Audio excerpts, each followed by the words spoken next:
My name is Donna Hare. During the 70s and 71, I worked in the Building 8 of NASA for a contractor, Philco Ford.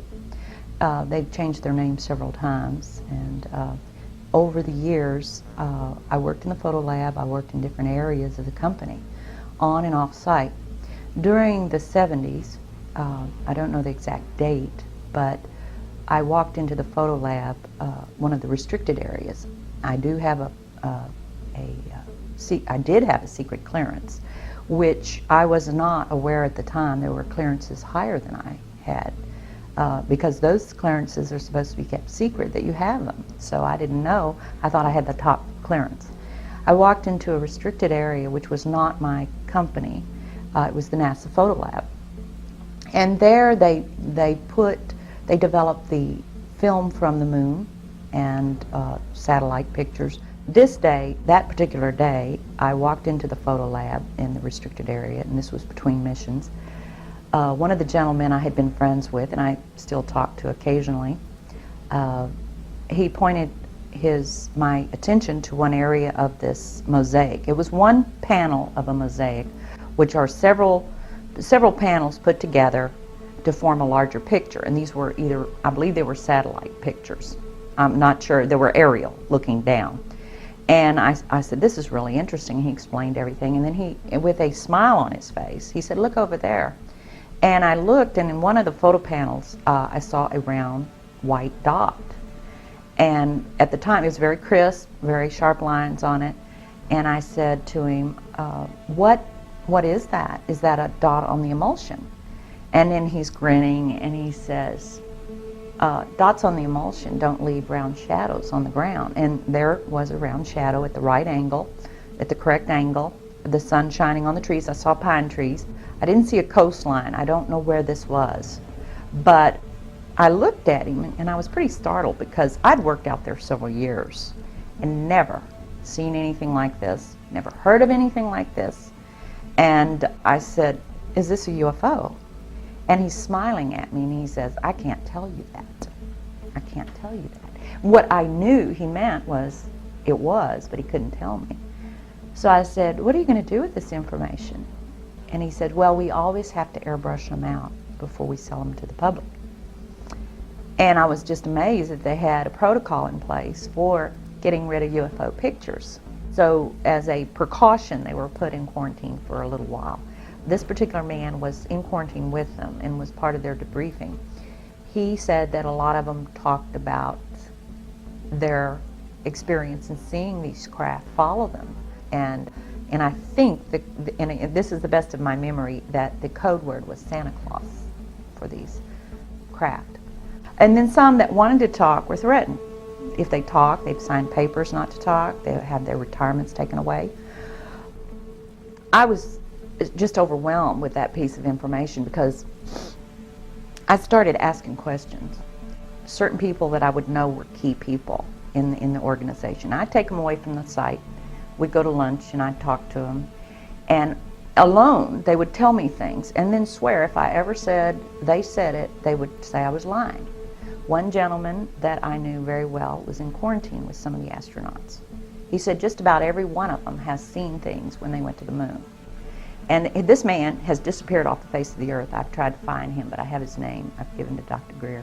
I'm sure he can find him. But a lot of the astronauts are told to keep it quiet, and they're good Americans too. I mean, it comes under the guise of national security. That's just something that I feel over the years has been kept quiet, and how it's been kept quiet, I don't know. I have no idea. I asked guards, security guards. I ran into another security guard that was forced to burn a lot of UFO pictures, and he told me, he came into my office one day. This was when I worked at another job. He came into my office, and he was very frightened, and he said, Donna, I heard you were interested in this subject. He said, I used to work out there, and one day some soldiers came in the fatigues and had me burn pictures. And he said that he was burning them, and then he was forced not to look at them. But he was tempted. He looked at one of them, and it was a UFO on the ground. Shortly thereafter, he was hit in the head with a gun butt, and he still had a scar on his forehead from that, being knocked out, because he looked at the picture. Now, This gentleman was terrified. He was scared out of his mind. And he also said that in the picture was a UFO with little bumps on it. It looked like it had just landed. It's very hard to know this. But again, I have talked, the people that know about it. And it's like a little underground. They'll come to me and talk to me in private. And they're afraid. Most of them are very afraid. And I guess I'm not afraid because I wasn't debriefed. There was a point in time I had some people come out and tell me I shouldn't talk about this. They didn't threaten to kill me, but I got the message I shouldn't talk about it. But I'd already talked about it so much it didn't really matter anymore to friends, and people either know it or they don't know it, or they're not sure. And like I said in the informal congressional hearing, I really started feeling like this topic was about like sex. You know, everybody knew about it, but nobody talked about it in mixed company. And that you knew about it, you would have like a friend. He was so terrified. He looked at me so frightened, like I'm going to tell her, and I wouldn't, because you know he hasn't told her. It would probably put him in jeopardy at this time, and I'm waiting for that to come public whenever there's a congressional hearing where he'd be protected. And he would be one of the ones that would probably not come willingly because he's very frightened. He was so scared that I was going to say something. I want it to come out when it's necessary and proper and it can do something. I don't want people that are trying to go around cleaning up their mess and getting rid of these people or hurting them or challenging them or making them so frightened they move away, like this one particular man I know of that has just disappeared off the face of the earth. He has disappeared. I just don't want that. You know, I don't want them to, you know, a lot of people have asked me, well, what senators were at this congressional hearing? Which witnesses do you know, and what are names? And I don't give that out in public. It was very critical that we do this perfectly. We had also simulations before the mission that would generate what they expected the craft to do.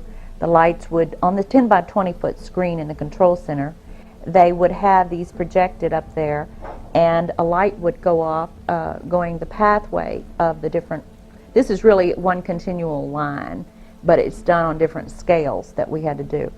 The light would continue on, and if the light varied, which represented real-time information coming back from the spacecraft. One of the things that I'm upset about is that good people are forced to do illegal things, and I believe that this information should be given to the American public. Jim, you'll get a feedwater tone in about a minute. Just wanted to warn you, and we're coming up on 20 minutes remaining. 2-0. Okay. Oh, that is a good picture. A neat picture. It's a little, wait, try another setting. How about an F8? Yeah, try an F8. Look at that. Yeah, F11 there. That's what it called for in the, yeah. Okay, I'll take you again, boss. Okay. Oh, you look colorful. That's it. Even with the beard, huh? Okay. You like that flag there, Joe? It's beautiful. Yeah, we think it's pretty nice, too.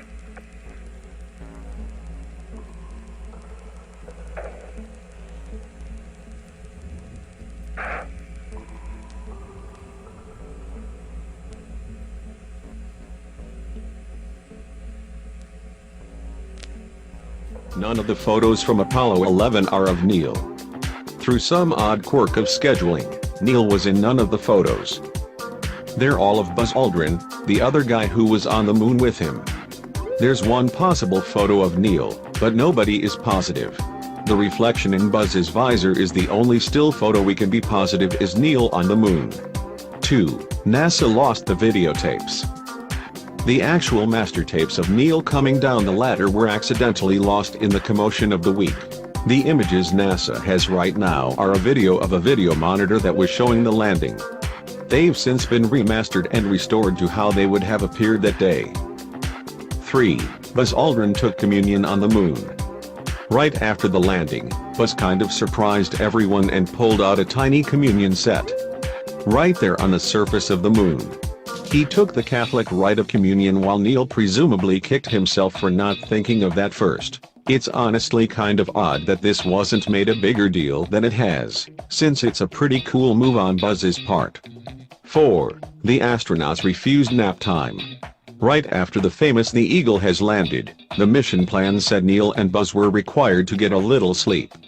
It stands to reason since they did kind of have an exciting afternoon. After a quiet moment, they asked Mission Control if they could just go ahead and start the 2-hour process to get out on the surface. Mission Control graciously postponed their nap on the condition they go straight to bed when they get back. 5. The mission was saved by a pen. As the guys were getting ready to lift off of the moon to go back home, Buzz noticed something important was amiss. A switch from a kind of important circuit breaker had fallen out, the breaker that allowed the lunar lander to take off from the moon. In a moment that would make MacGyver jealous, Buzz found the hole where the breaker used to be and jammed a pen in there to complete the circuit. It obviously worked. 6. There was a third guy up there. Michael Collins had one of the crummiest jobs ever. He got to ride all the way to the moon, then drop off Neil and Buzz like they were teenagers at the mall. While those lucky guys made history, Mike sat up in the command module and presumably goofed off for a day waiting for the guys to come back. 7. Nixon had a speech ready to go if things went wrong. Going to the moon and coming back again is really, really difficult, and the odds of these 3 astronauts not making it were pretty good. President Nixon had his speechwriters draft a speech to be delivered in the event they got stuck on the moon and weren't going to make it. When they got back, Neil, Buzz and Mike presumably lined their bird cages with the speech. 8. They didn't bring back that many rocks. Since nobody had ever been to the moon before, there was no real plan for rock collecting. Neil and Buzz just sort of grabbed rocks that looked neat. In the end they only carried 50 pounds of rock and soil samples back. Only in later missions did the astronauts do some serious rock hunting. 9. Neil Armstrong had a history of seriously clutch performances. Because 78 combat missions in Korea weren't enough, Neil landed an X-15 rocket plane that was tumbling out of control at Mach 3. Without a scratch. On Gemini 8, the capsule was thrown into a spin and he told the computer to shut up and regained control.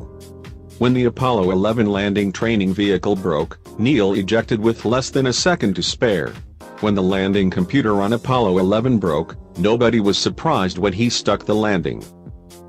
10. NASA will let any teacher in America borrow moon rocks for free. A teacher simply has to ask nicely and NASA will let them borrow actual samples of rocks and soil from the moon. All they have to do is attend a brief certification training, follow certain security procedures and pay for return postage, and they can have actual samples of lunar rocks in their classroom. It is entirely free to get certified and the school only pays to mail the samples back. 11. The astronauts spent 21 days in quarantine. One would think after getting back from the moon these guys were ready to collect their free drinks in every bar in America. They had to wait 21 days while they sat in a converted Airstream trailer to make sure they didn't bring back any contagions or diseases from the moon. Neil and Mike reportedly played the most epic marathon of gin rummy in the history of cards. A piece of the Wright Flyer made the trip. A chunk of the Wright brothers' flyer was brought along by Neil, an Ohio native like the Wright brothers. It was brought back and is on display at the Wright Brothers Memorial in Kitty Hawk, North Carolina. In a weird coincidence, NC native Michael Smith took another chunk of the Wright Flyer on the Space Shuttle Challenger mission that ended in disaster. The artifact was recovered from the wreckage and is displayed at the NC Museum of History. The Saturn V rocket was insane. To this day, the Saturn V remains the largest and most powerful vehicle ever created by the human race to fly successfully. It also still holds the record for the heaviest payload, ever put into orbit. The F-1 rocket engine put out 1.5 million thrust pounds of force and the first stage had 5 of those suckers. In 13 launches it never lost a single payload or crew member. The weirdest things caused drama. NASA insisted they clean up the eagle claws on the patch for looking warlike. The guys wanted to name the command module and LEM Snowcone, and Haystack, and they were asked to maybe take this a little more seriously. Neil and Buzz had a long back and forth with planners about who would get out of the LEM first. Buzz bordered on tantrum. Hundreds more of these situations happened. One switch almost ruined everything.